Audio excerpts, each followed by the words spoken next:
Assalamualaikum warahmatullahi wabarakatuh. Saya sedang bersama dengan senior saya, kakak kelas saya di Mesir, Al-Mukarram, Ustadz Dr. Damanhur Abbas.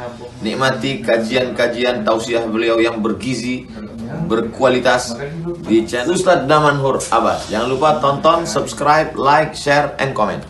Assalamualaikum warahmatullahi wabarakatuh.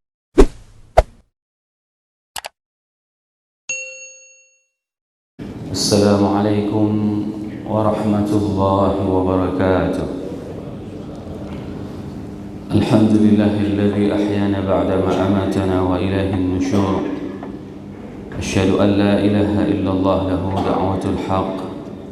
Harisun 'alaiha wa awjaba tabshiri biha wal takum minkum ummatun yad'una ilal khair wa ya'muruna bil ma'ruf wa yanhauna 'anil munkar wa ulaika humul muflihun. وأشهد أن محمدًا عبده ورسوله بلغ الرسالة وأدى الأمانة ونصح الأمة وكشف الغمة حتى أتانا اليقين ليلها كنهارها لا يزيغ عنها إلا هالك. اللهم صل وسلم وبارك وأنعم على حبيبنا وشفيعنا وزخرنا ومولانا محمد وعلى أزواجه أمهات المؤمنين وذرياته وآل بيته وأصحابه أجمعين. اللهم صل على روح سيدنا محمد في الأرواح وعلى جسده في الأجساد وعلى قبره في القبور. رب اشرح لي صدري ويسر لي أمري واحلل عقدة من لساني يفقهوا قولي. أما بعد.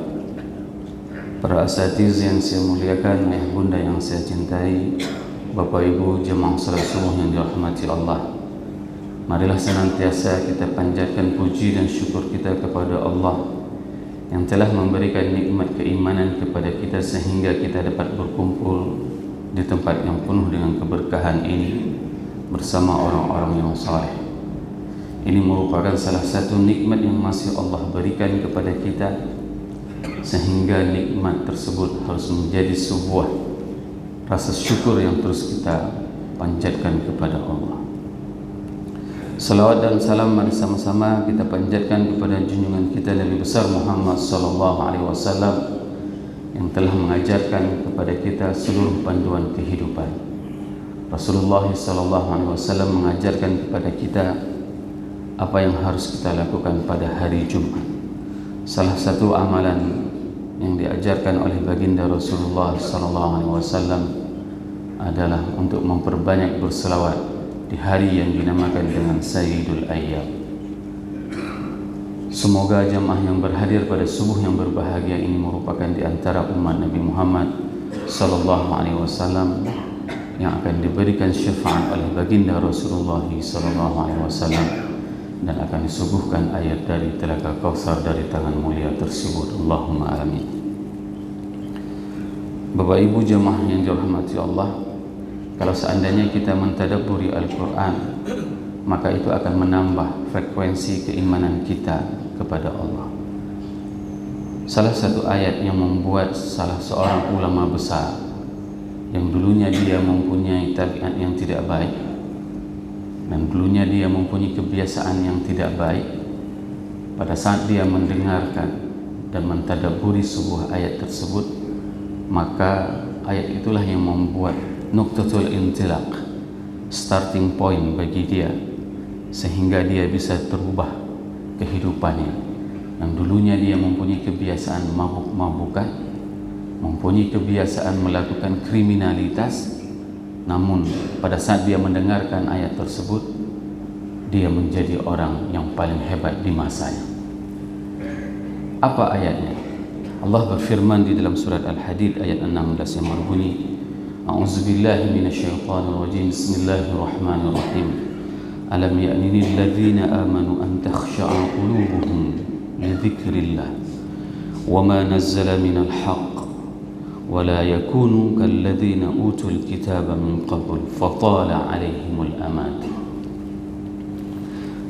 faqasat qulubuhum wa katsirun minhum fasiqun. Sadaqallahul azim. Ayat ini menceritakan tentang sebuah kenyataan dan realita yang dihadapi oleh manusia. di mana Allah memulainya dengan kata-kata istifham, akan tetapi istifham tersebut bermakna ingkar. Itu yang sebagaimana yang disebutkan oleh Imam Ibnu Ashur di dalam tafsirnya At-Tahrir wa Tanwir, di mana Allah menanyakan, alam ya'ni lilladzina amanu an takhsha'a qulubuhum li dzikrillah. Kok bisa ya orang-orang yang beriman itu hati mereka tidak khusyuk kepada Allah?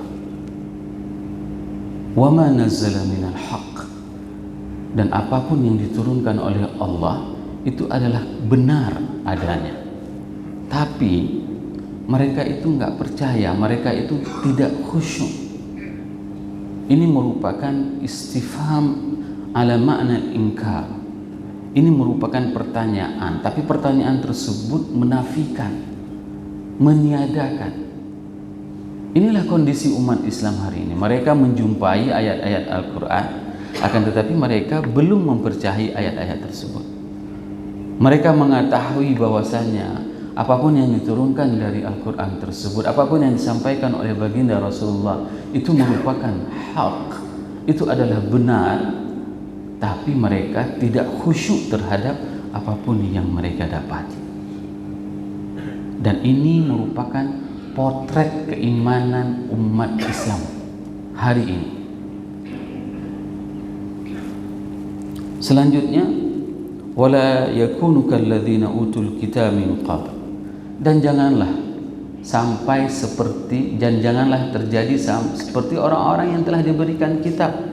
Fatala alaihimul amad, mereka merasa bahwasanya kehidupan ini masih panjang. Faqasat qulubuhum, sehingga keraslah hati mereka. Berapa banyak ada di antara orang, saudara-saudara kita, pada saat mereka ingin taubat, ingin meninggalkan kemaksiatan, mereka masih beranggapan bahwasanya Allah masih panjang, sebentar lagi, nanti saja. Itulah yang membuat hati manusia itu keras, karena dia menganggap bahwasanya masih ada durasi waktu untuk kita melakukan taubat. Padahal pada saat kemaksiatan itu terus-terusan dilakukan, maka hati yang suci, yang bersih tersebut, maka dia akan kotor, gelap gulita. Qad aflaha man zakkaha wa qad khaba man dassaha. Beruntunglah orang yang mensucikannya, membersihkan setiap kesalahan yang dia lakukan. Dia selalu beristighfar, dia selalu bertaubat. Wa qad khaba man dassaha, dan rugilah orang-orang yang mengotori hatinya. Karena setiap titik kecil hitam itu lama kelamaan akan menjadi menutupi hati yang suci dan bersih. Wa katsirun minhum fasiqun, dan kebanyakan mereka itu adalah orang-orang yang fasik. Siapa tokoh dari tabi'in yang mendengarkan ayat ini dia taubat? Yaitu Malik bin Dinar. Dia adalah pemimpin ulama tabi'in. Dulunya mempunyai tabiat mabuk-mabukan, prostitusi, segala kemaksiatan dia lakukan. Nah, pada saat dia mendengarkan ayat ini, maka dia tobat. Dia tobat. Sehingga banyak kisah yang kita bisa mendengarkan dari Malik bin Dinar tersebut, salah seorang ulama yang paling hebat pada masa itu. Salah satu kisah yang beliau ceritakan itu adalah kisah bagaimana seseorang yang mempunyai kebiasaan seperti beliau juga. Suatu hari, kisah tersebut dapat dibaca nanti di dalam buku Birrul Walidaini karangan Imam Ibnu Jauzi. Beliau menceritakan, Malik bin Dinar menceritakan, pada saat beliau sedang melakukan ibadah haji dan umrah, dan beliau sedang tawaf. Pada saat itu beliau dengan bangga mengatakan, "Ya Allah, alangkah ramainya orang-orang sedang memujimu hari ini. Mereka melakukan tawaf mengelilingi Ka'bah. Dan aku sungguh beruntung kalau seandainya mengetahui di antara mereka siapa yang engkau terima amalnya, akan aku ucapkan selamat, dan siapa di antara mereka yang engkau tolak amalnya, maka aku akan ucapkan bela sungkawa." Di malam harinya Malik bin Dinar tertidur dan dia mendengarkan suara. Wahai Malik bin Dinar, semua orang yang pergi haji dan umrah tahun ini telah Allah ampunkan dosanya, kecuali satu orang. Maka malam itu Malik bin Dinar pada saat mendengarkan suara itu, dia tidak bisa tidur lagi. Gelisah yang sangat luar biasa. Dikarenakan apa? Dikarenakan dia merasa bahwasanya, bagaimana kalau seandainya orang yang tidak diterima amal itu adalah dirinya? Bayangkan bagaimana adab seorang ulama. Pada saat dia mendengarkan suara seperti itu, dia akan memulangkan kepada dirinya, tidak menilai orang lain. Dan keesokan harinya, beliau juga bermimpi kembali di malam kedua. Beliau bermimpi bahwasanya mendengarkan suara bahwasanya orang tersebut bukanlah engkau. Dia berasal dari Khurasan, tepatnya di desa Balakh. Maka begitu terbangun pagi, Malik bin Dinar pun mencari orang tersebut yang bernama Muhammad bin Harun al-Balakhi. Dia mencari Muhammad bin Harun al-Balakhi. Sesampai di desa al-Balakhi tersebut, Malik bin Dinar menanyakan kepada penduduk kampung, siapa di antara kalian yang mengenal dengan Muhammad bin Harun al-Balakhi? Orang-orang di desa semuanya mengungkapkan sosok Muhammad bin Harun al-Balakhi tersebut adalah orang yang paling alim di desanya. Kami tidak mengetahui orang di sini di desa al-Balakhi ini orang yang paling membaca Al-Quran kecuali beliau. Dan beliau adalah orang yang selalu berpuasa, pergi haji setiap tahun. Dan Malik bin Dinar pada saat mendengarkan ungkapan dari penduduk warga, itu sangat terkejut. Kenapa? Dikarenakan berbanding terbalik dengan mimpi yang dia temukan.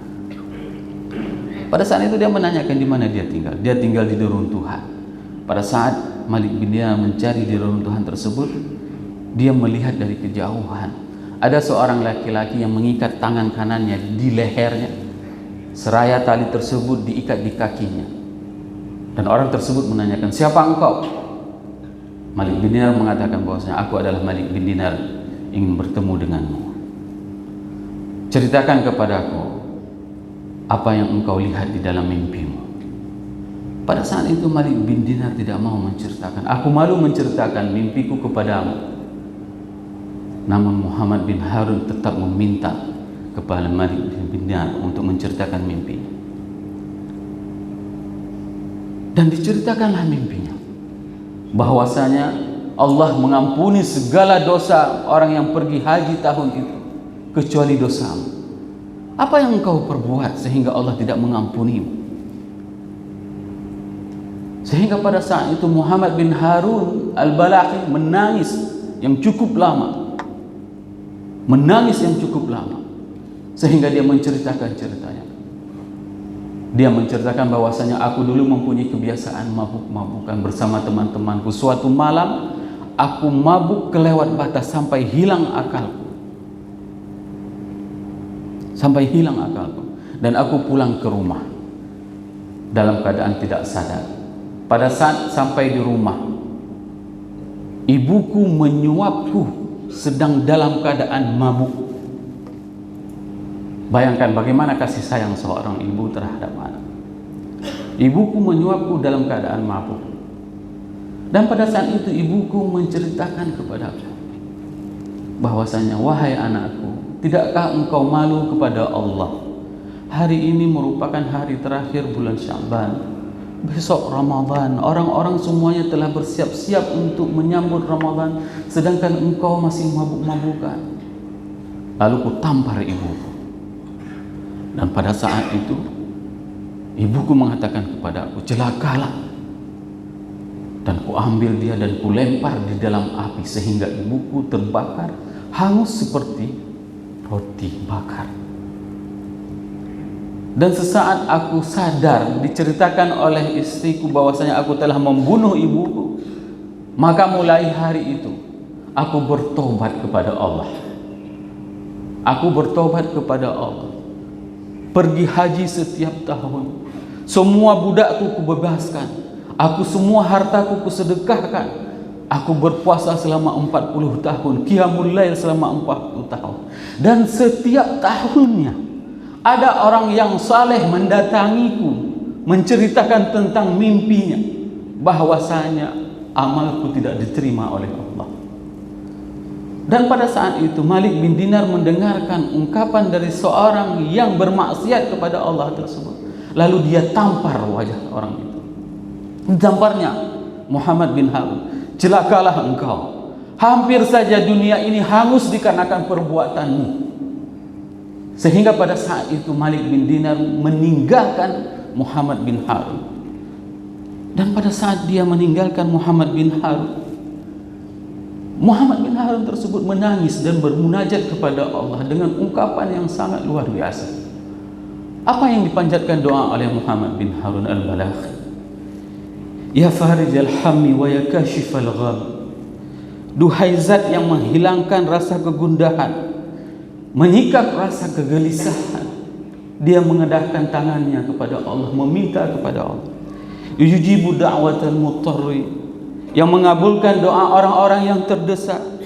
A'udzu biridhaka min sakhatik, aku berlindung kepadamu dengan ridhamu, dan jauhilah aku dari murkamu ya Allah. Wa bima fataka min uqubatik, dan aku minta ampun dan jauhkan aku dari hukumanmu. La taqta' rajai, jangan engkau putuskan harapanku. Wa la tukhibu du'a, dan jangan engkau kecewakan doaku. Malik bin Dinar meninggalkan orang tersebut dengan kesalnya.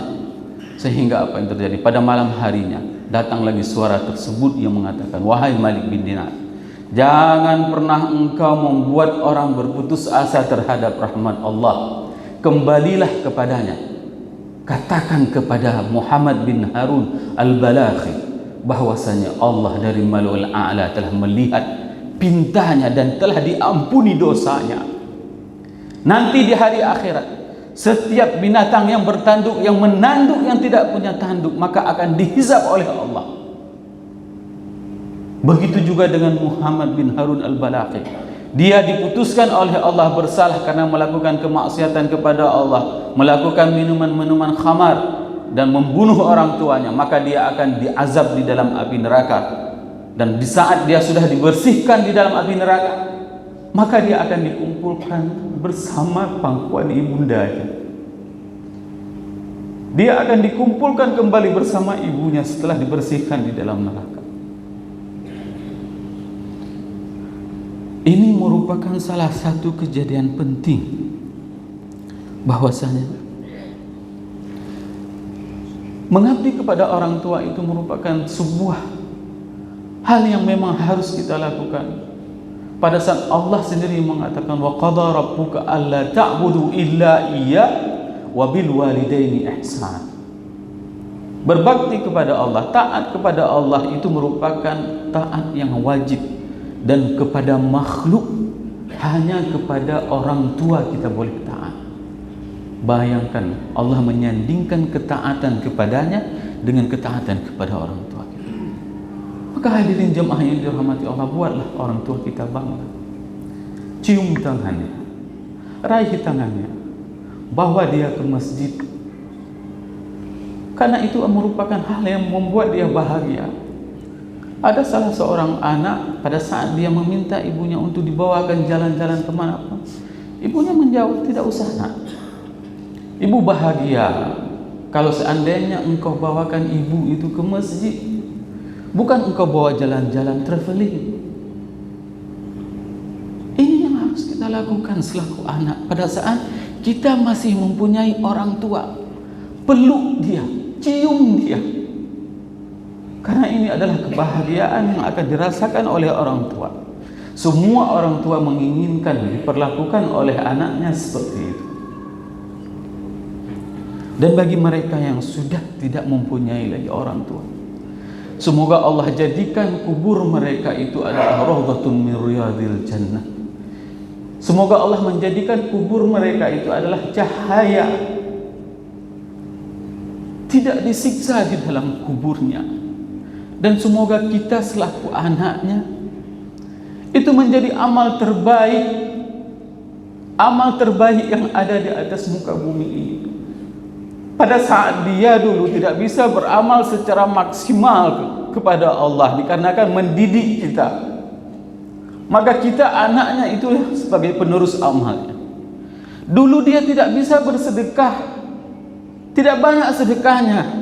Kenapa? Karena dia tidak mempunyai kemudahan. Dia besarkan kita, dia sekolahkan kita. Hari ini pada saat Allah titipkan rezeki tersebut kepada kita, jadikan harta yang kita miliki itu kita peruntukkan untuk orang yang kita cintai. Inilah fungsi selaku anak. Dia akan terus mengabdi tanpa henti kepada orang tuanya. Apapun yang dia lakukan hari ini, itu akan menjadi amal kebanggaan bagi orang tuanya di dalam surga. Dan salah seorang jamaah bertanya kepada saya, "Ustaz, saya tidak tahu apakah doa saya itu diterima oleh Allah untuk orang tua saya." Saya bilang sama jamaah tersebut, minta sama Allah untuk dinampakkan bagaimana doa anaknya kepada orang tuanya. Dia selalu menghadiahkan bacaan surat muluk kepada ayahandanya pada saat melakukan perjalanan salat subuh dari rumah ke masjid. Bayangkan bagaimana amal seorang anak terhadap orang tuanya. Dia hadiahkan bacaan surat muluk dari perjalanan dari rumahnya ke masjid, dan dia berdoa kepada Allah. Dan Allah menampakkan yang dulunya sama sekali dia tidak pernah bermimpi melihat ayahandanya. Dia melihat ayahandanya menggunakan baju berwarna hijau dengan gagahnya dan mengatakan kepadanya, "Terima kasih nak, selama ini doamu lah yang membuat ayah bahagia di dalam kubur." Apa yang harus kita tunggu hari ini? Pada saat Allah masih memberikan kesempatan kepada kita, kesehatan kepada kita, umur panjang kepada kita, lakukanlah amal-amal terbaik agar orang yang telah meninggalkan kita, mereka tenang di alam barzakh. Semoga apa yang saya sampaikan ini bermanfaat kepada diri saya dan kepada jemaah semuanya, sehingga kita bisa menjadi anak yang berbakti kepada orang tua, mendekatkan diri kita kepada Allah dan Rasulullah sallallahu alaihi wasallam. Subhanakallahumma wa bihamdik, asyhadu an la ilaha illa anta, astaghfiruka wa atubu ilaik. Wassalamu alaikum warahmatullahi wabarakatuh.